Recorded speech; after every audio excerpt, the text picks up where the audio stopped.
Andrea cannot digest anyone who would be at least at the same level like she considers herself to be spiritually.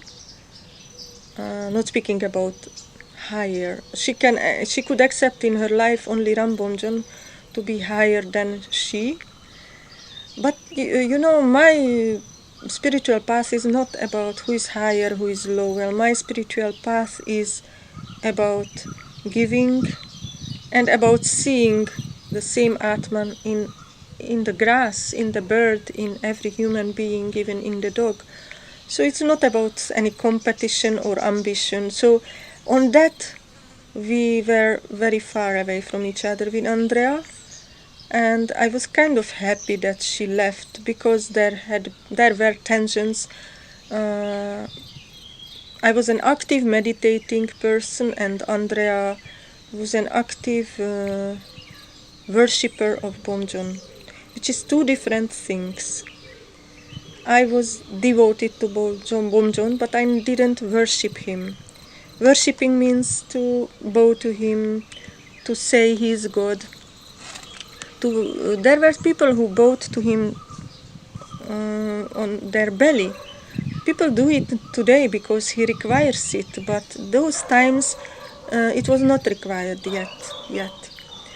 So I was different than the others, but I did spiritually admire him inside, and I was radiating all my siddhis, spiritual attainment, love,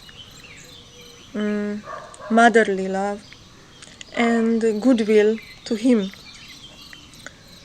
And I was so broken when he first started to spread lies about me, because I didn't understand. I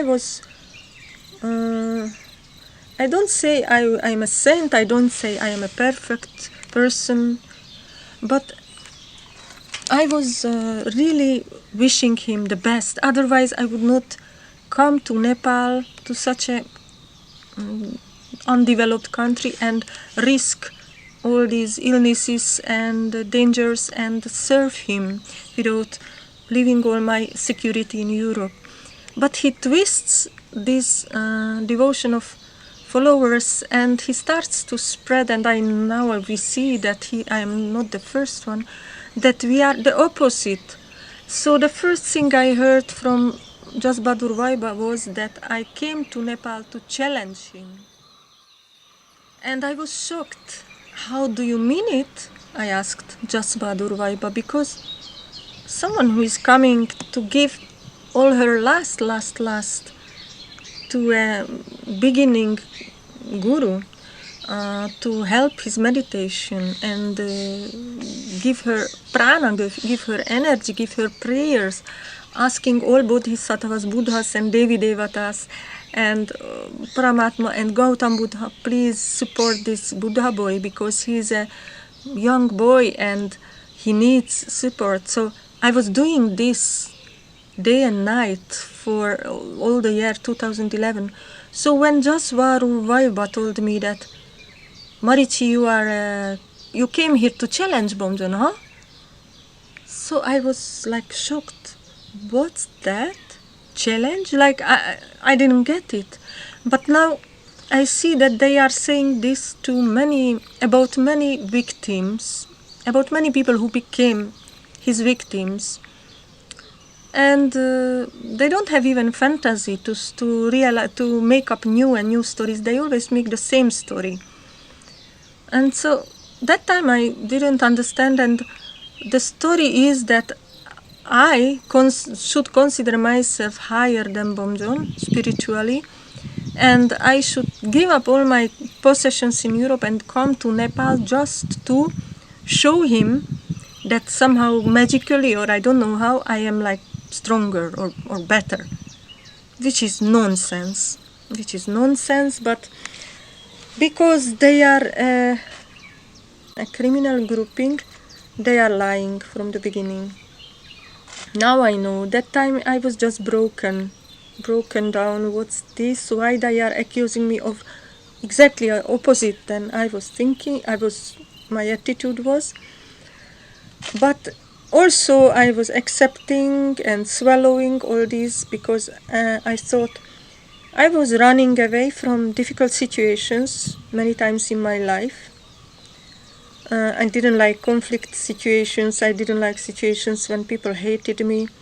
And this time I was 43 and my baby died, and many things in my life went to a last definitive point when I decided to accept what my life is giving me, digest it, and go through it, go through the fire, go through the suffering. At that time I didn't know that this acceptance will be how to say, it will even trigger Bomjon to harm me more and more and more. Instead of stopping and realizing, this Marichi really is serious on the spiritual path. No. But he should be spiritual. If he was a spiritual, he would behave like this. But he is a demon. And the demon is, the more stronger you are innerly, the more angry the demon is. It's logical. I could not understand the logic of Bomjon's behavior for many years because I was not ready, even after the torture, of course. People know, my friends know it. Because I was not ready to accept that he is not divine, that he is not spiritual, he is not from God. Because if you think that he is from God, he is divine, his behavior to you and to many other victims, it doesn't fit to the mosaic. It somehow doesn't give a sense, doesn't give logic. But as soon as you understand the truth,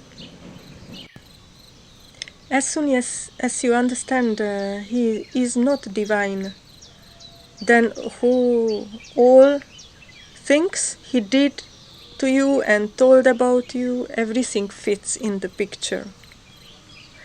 Yes?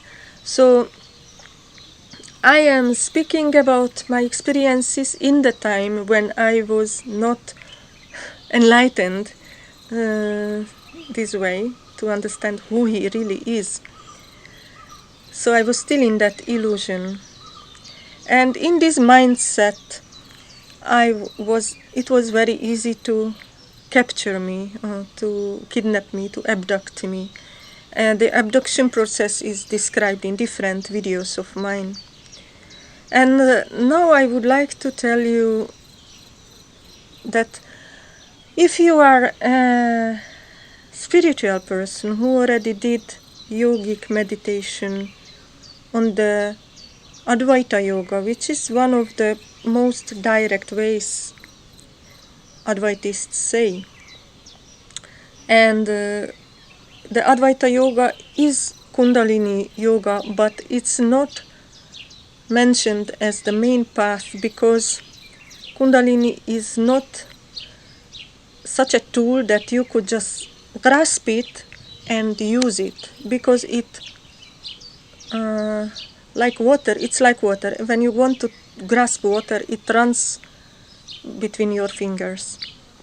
So Kundalini does happen in all spiritual paths, but you cannot use it as a tool. What the Western yoga is doing now, and from the influence of the West backwards now, Indian and Nepal yoga also doing, calling Kundalini yoga this and that, that's illusion, that's fake, that's not real Kundalini yoga.